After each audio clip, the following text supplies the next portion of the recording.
Boa noite, igreja. Boa noite. Sejam bem-vindos à casa do Senhor. Amém. Irmã, você falou que estava frio, mas eu estou sentindo calor, viu? Vocês são nervosos.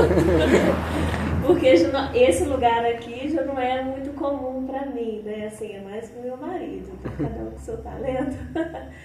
Mas eu agradeço a Deus pela oportunidade de estar aqui.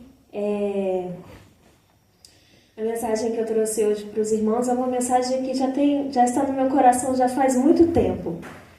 E é uma mensagem que tem muito tempo, assim, 1 ano, por aí. E já tem... Ai, obrigada, irmão. Falo baixo.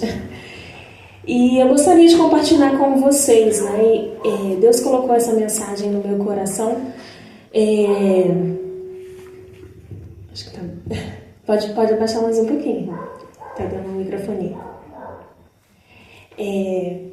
E essa mensagem, ela fala muito mais para mim, né? Durante esses meses, assim, ela falou muito comigo. E eu não consegui deixar de lembrar disso e não consegui também deixar guardado para mim. Então, por mais que seja mais fácil, né, para o meu marido já estar acostumado a fazer sermões e tal, eu senti no meu coração, falei assim, eu preciso de fazer. Eu preciso de fazer e eu preciso de passar para isso, porque o que me confortou, eu gostaria também que os irmãos aprendessem mais, né, com essa mensagem. Então, eu peço licença, assim, para os irmãos, se eu que gaguejar um pouquinho, vocês relevam e levam em consideração a mensagem, a palavra que o Senhor me enviou. Então, vamos orar, pedindo a Deus a orientação. Oremos. Pai nosso que estás no céu, santificado seja o seu nome. Grato somos, Senhor, por mais uma vez estarmos aqui na tua casa, aprendendo mais sobre ti. Hoje, o Senhor me trouxe até aqui para falar do teu amor, da tua graça, e que o Senhor possa estar me usando, Senhor, para falar não sobre a minha vida, sobre o que eu estudei, mas sim o que o Senhor quer que eu fale, Senhor. Amém. Por favor, abra nossas mentes, os nossos corações também para aprender mais sobre este texto, em nome de Jesus. Amém. Amém. Hoje nós vamos estudar uma história que não é muito conhecida, irmãos. Eu não sei quem conhece. Está no livro de Números, capítulo 27. E ele fala lá sobre as filhas de Zelofiade. Quem já ouviu falar sobre as filhas de Zelofiade? Com exceção do meu marido que levantou a mão. Que ele já ouviu o sermão, gente. Não é muito comum essa história, mas ela falou muito ao meu coração e espero que fale também ao coração de vocês.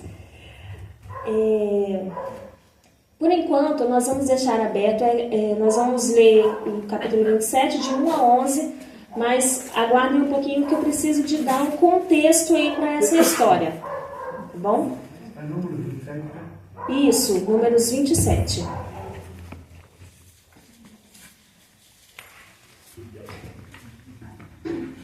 Amém? Vamos então voltar um pouquinho no tempo, porque eu preciso voltar lá para o capítulo 13 de Números, que ele vem contando um relato muito conhecido. Esse sim é muito conhecido.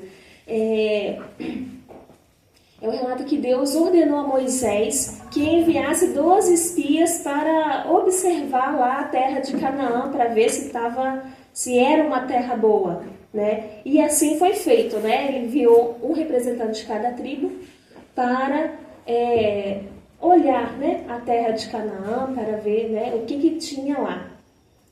E eles ficaram por volta de 40 dias e voltaram. E a história vocês já sabem, né? 2 dos espias voltaram assim animados, dizendo, olha, tem alguns problemas, mas nós confiamos na promessa de Deus. Mas os outros 10 já ficaram assim, não sei, viu? A terra lá, ela manda leite e mel, sim, né? E aí já vou abrir um parênteses aqui, para quem não sabe, não é... A gente costuma ler esse texto, né? Fala leite e mel. Lembra do leite de vaca, né? E o mel da abelha.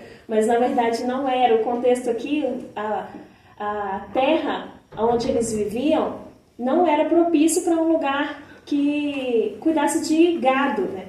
O que cuidava lá era cabra. Então o leite que se diz aqui é o leite de cabra e o mel era da fruta tâmara. Então aí é um parênteses aí para a gente aprender mais, né? Sim, então era uma terra muito boa, muito propícia para eles morarem.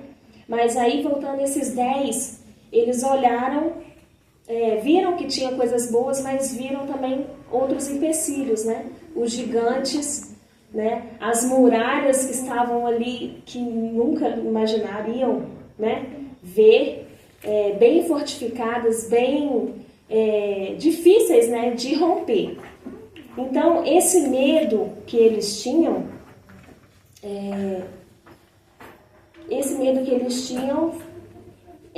ficou, né, cravado em seu coração, esqueceram da promessa que Deus já havia dito, e esse medo também passou para o povo.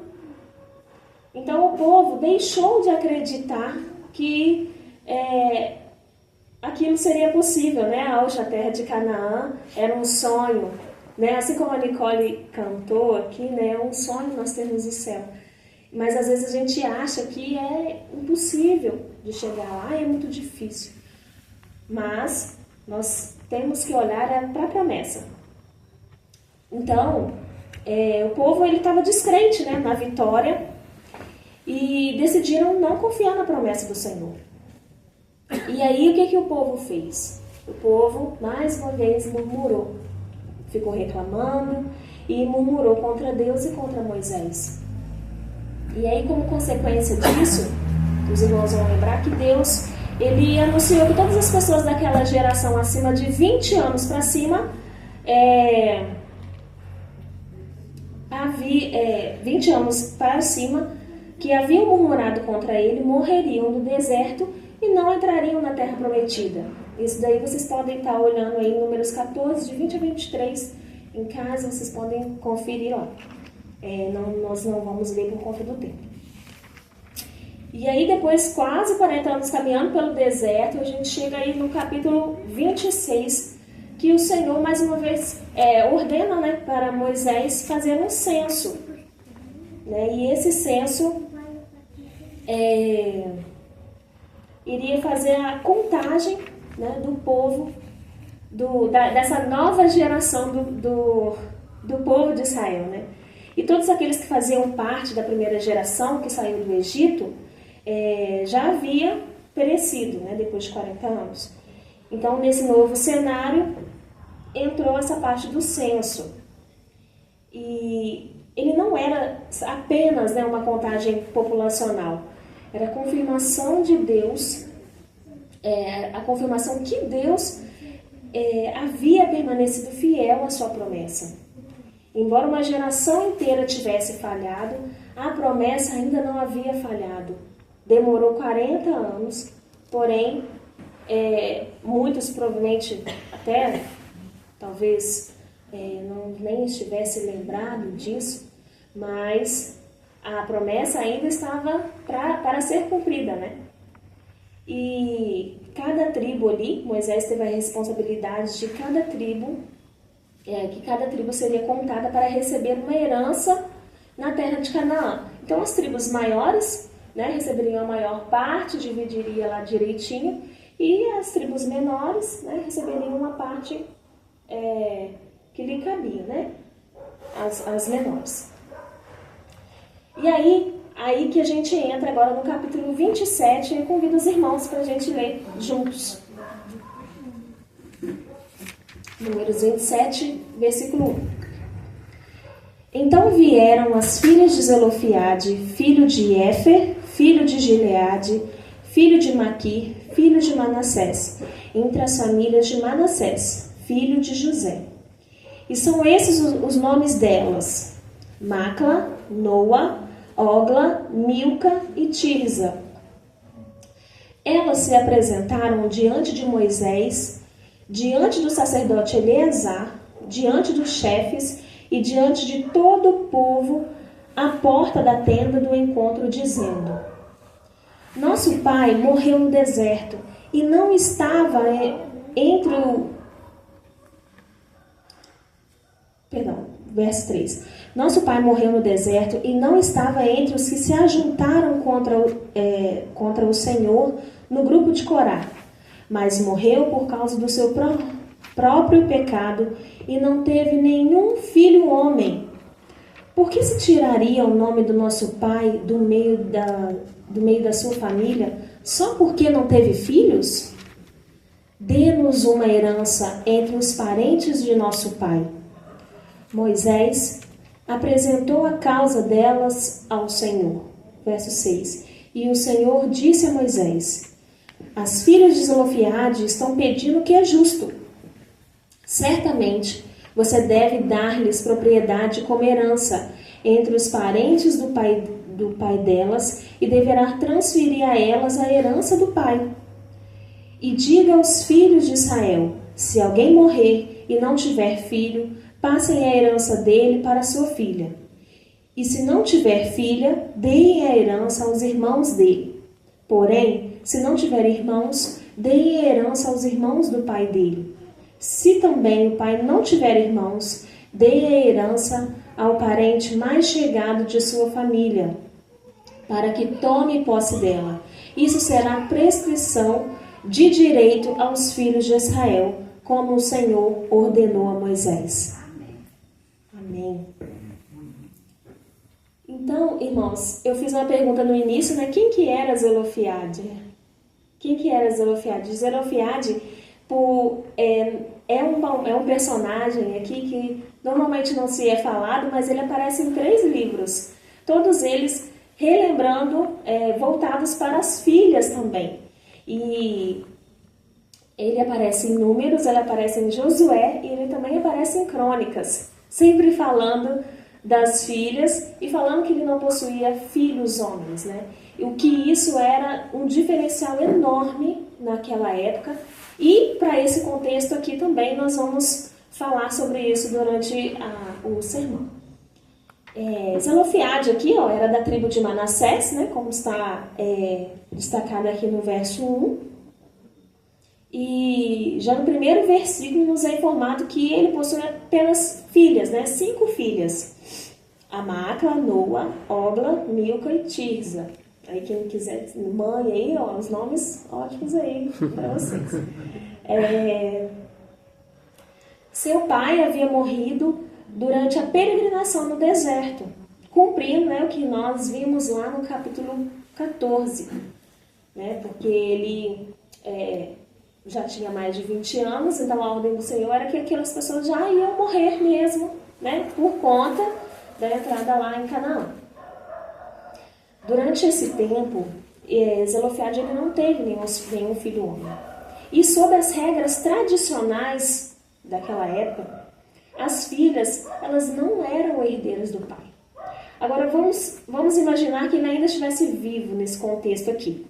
Se caso ele estivesse vivo, e elas estivessem comprometidas, porque nesse contexto aqui do capítulo 27, elas não tinham nem compromisso. Então elas eram solteiras mesmo, não tinha nem previsão de casamento. Se elas estivessem comprometidas em casamento, o pai ele forneceria um dote para elas quando se casassem. Mas a sua terra e outros bens, eles eram divididos entre os homens. Né? Se elas fossem casadas e tivessem filhos, por exemplo, né, seria para os netos. Homens, filhos homens, né, seriam para os netos. Porém, não era o caso. Então, elas estavam numa situação aqui bem complicada, né, numa sinuca de bico, né, como diziam antigamente.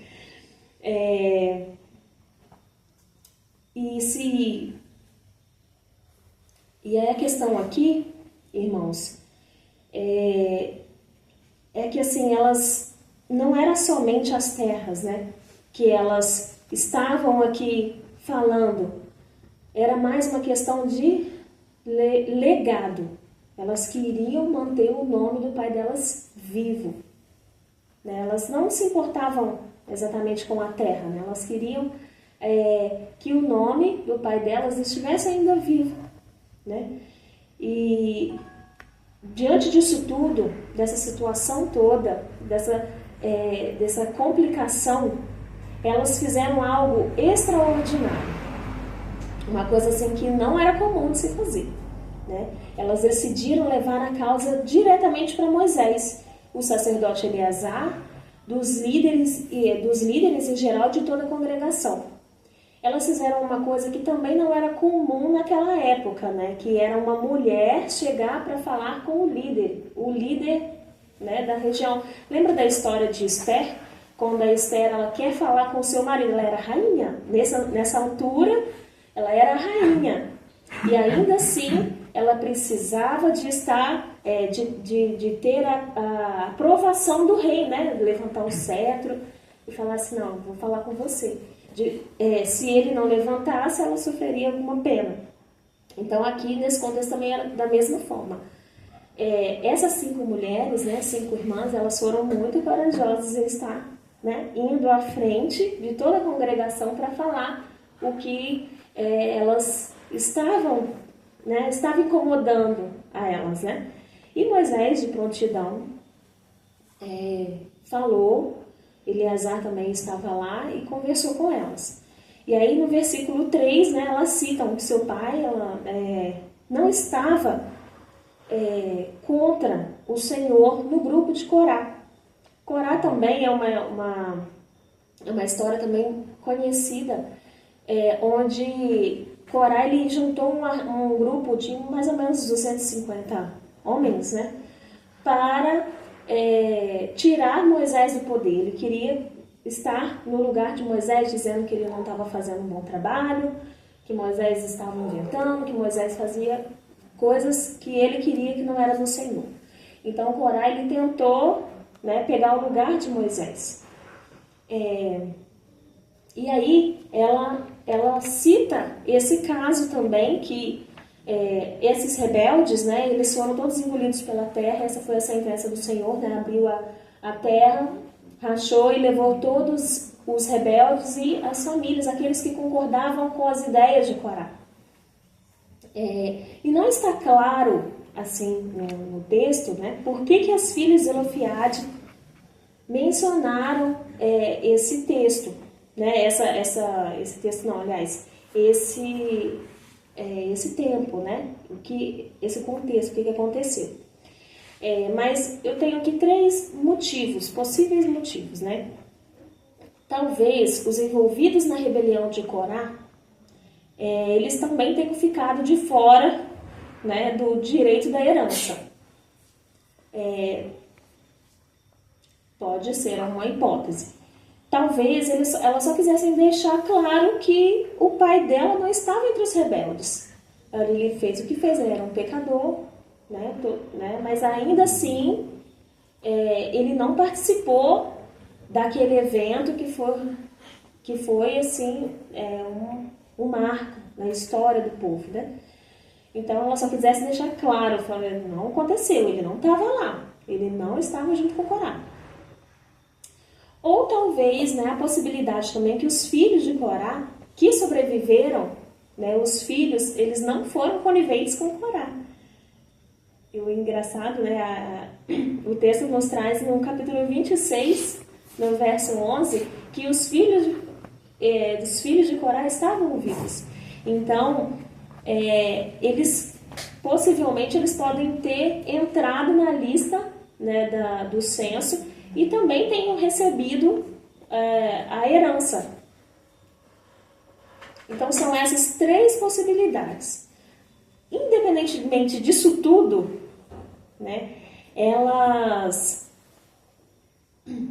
sabiam, né, elas sabiam que o pai era um homem justo, era um homem bom. E por que não receber essa tal promessa?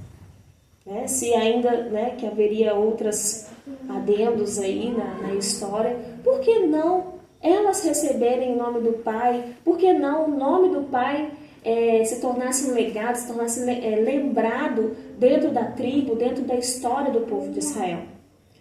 Então, todas essas 3 justificativas, elas são possibilidades, né, de acordo com a revelação que temos aqui na Bíblia.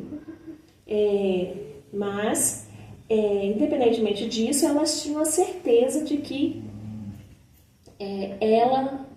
elas tinham a certeza de que a terra seria conquistada e atribuída a elas. Então, isso é claro para mim aqui que elas tinham fé na promessa que Deus havia dado para o povo. Elas conheciam a história, elas conheciam, provavelmente o pai, né, as ensinou no caminho certo, ensinou no caminho do Senhor, entendiam e guardavam em seu coração aquela promessa, né? Eu vou herdar aquela terra, independentemente de ser mulher, independente de ter irmãos, né, para estar ali comigo. O Senhor prometeu, o Senhor vai me dar. Então, enquanto todo o povo, né, se preparava para receber essa parte da terra, eu imagino, né, irmãos, que elas possivelmente, né, elas se sentiam excluídas daquela situação, né? A todas as pessoas entendendo ali, olha, né, eu vou ter essa terra X, Y, e a gente não vai ter, né? Então elas se sentiam sozinhas, né, com isso, né, excluídas dessa promessa. E quando Moisés recebeu esse questionamento, né, ele não decidiu sozinho, ele foi para quem sabe mais, né? Então ele levou a causa diante do Senhor. E aí eu quero fazer esse primeiro ponto aqui com os irmãos.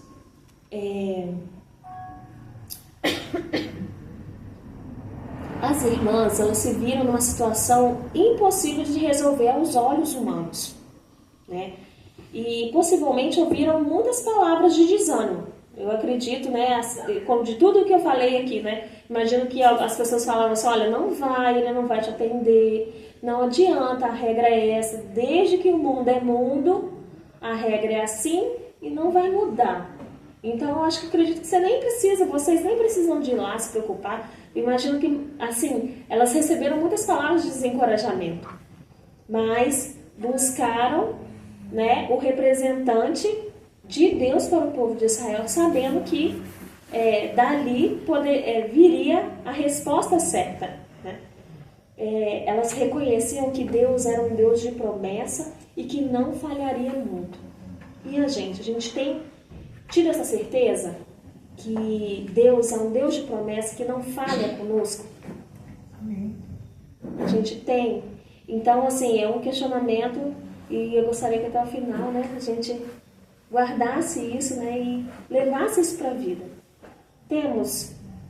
Nós temos um Deus de promessas e isso é uma verdade na nossa vida.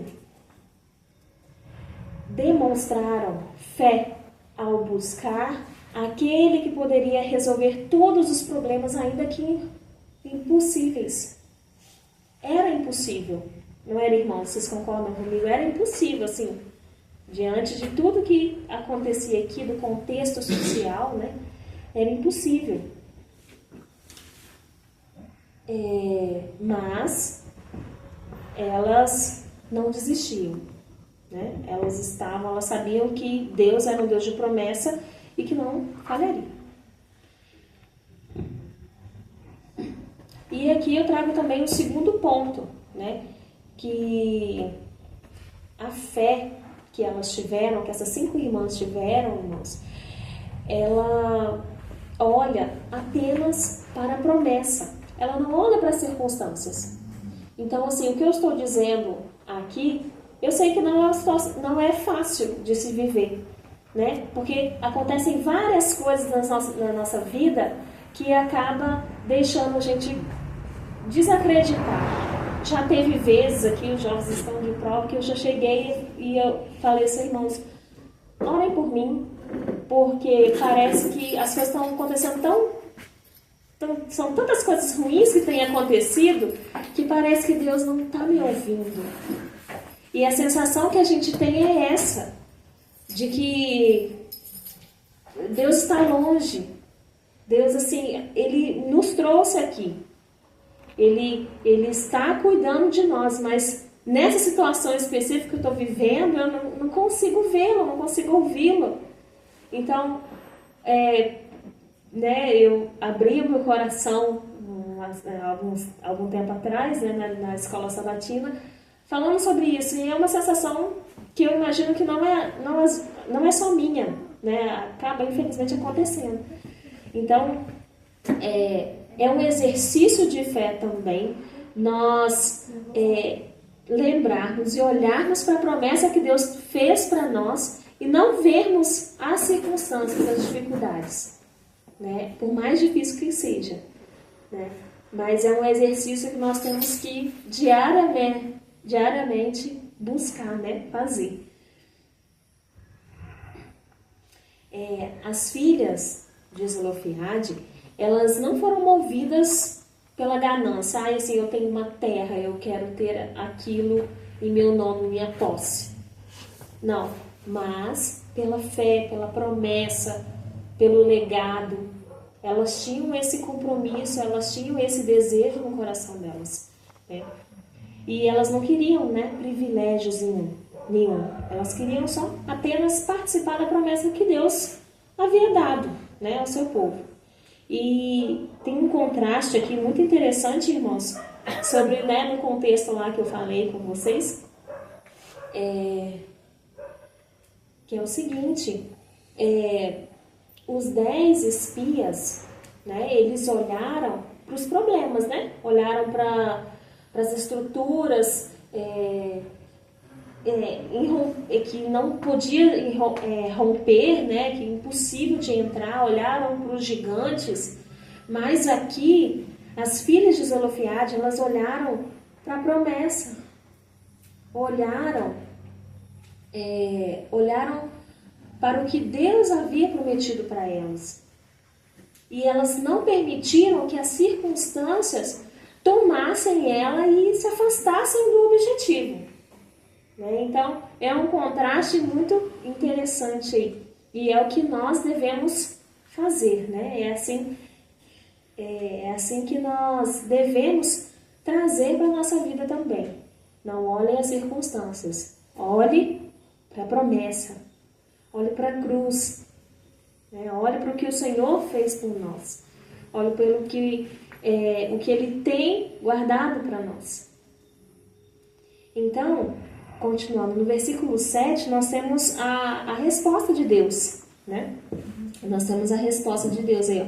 As filhas de Zelofiade estão pedindo o que é justo. E é o que Deus responde para Moisés. O próprio Deus, ele confirmou que elas tinham razão e determinou que recebessem a herança do seu pai. Mais do que resolver um problema familiar aqui, Deus estabeleceu uma nova norma para o povo de Israel, demonstrando que a sua justiça ela alcança a todos, amém? Amém. É muito lindo de ver isso, porque Deus ele transformou uma história, né, o povo inteiro, as leis que regiam aquele povo, apenas, né, por causa da petição das mulheres, né, das 5 mulheres, das filhas de Zelofiade. Olha que bênção, né? Que é ver que o nosso Deus é um Deus justo, é um Deus de amor. E que se for para mover montanhas, né, Ele vai mover. Né? Ele vai transformar, Ele vai mover as montanhas, Ele vai transformar, mudar as leis, mudar as regras para o bem do seu filho.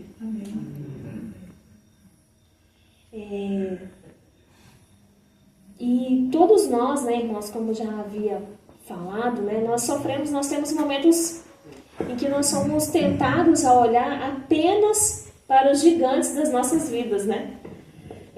Seja ela problema financeiro, seja ela crise familiar, enfermidade,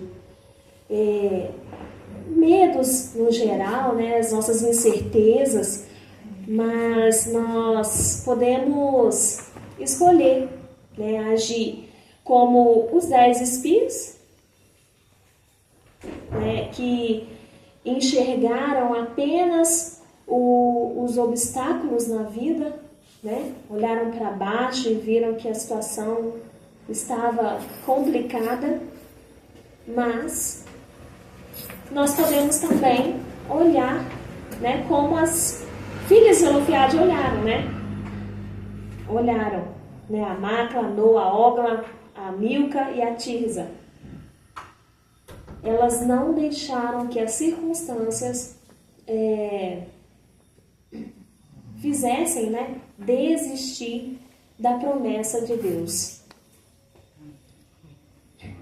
E o meu apelo aqui para os irmãos é que nós possamos viver como quem sabe que as promessas de Deus, elas se cumprirão.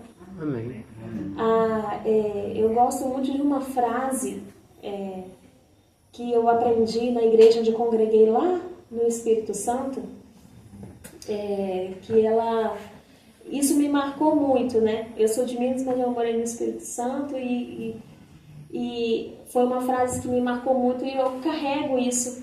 E sempre lembro, quando eu estou numa situação difícil, eu lembro dessa frase, né? Que não se preocupe com o dia de amanhã, pois Deus, Ele já está lá. Amém? Amém. Louvado seja Deus por isso. Então, nós temos que viver, né, como se Deus já estivesse lá, que já estivesse resolvendo o nosso problema e com as promessas que Ele já tem lá na frente, já estão sendo cumpridas, né? Vai acontecer de que o sim, pode acontecer o sim de Deus, pode acontecer o não de Deus, mas tudo que Ele quiser nas nossas vidas, vai acontecer, por mais que não seja do nosso agrado, né? Pode acontecer coisas que nós entendamos que seja ruim, mas dentro disso, ainda assim o Senhor vai estar agindo, né? E uma outra coisa também que eu gostaria que os irmãos já guardassem em seus corações é que leve sempre os seus problemas para o Senhor. Leve a sua causa ao Senhor, permaneça firme na fé e confie. Confie que Ele vai cumprir a promessa que Ele tem em nossas vidas. Amém. Deus continua sendo justo, fiel e poderoso para conceder a herança preparada para os que pertencem ao nosso povo, ao seu povo. Amém. Nós temos um louvor.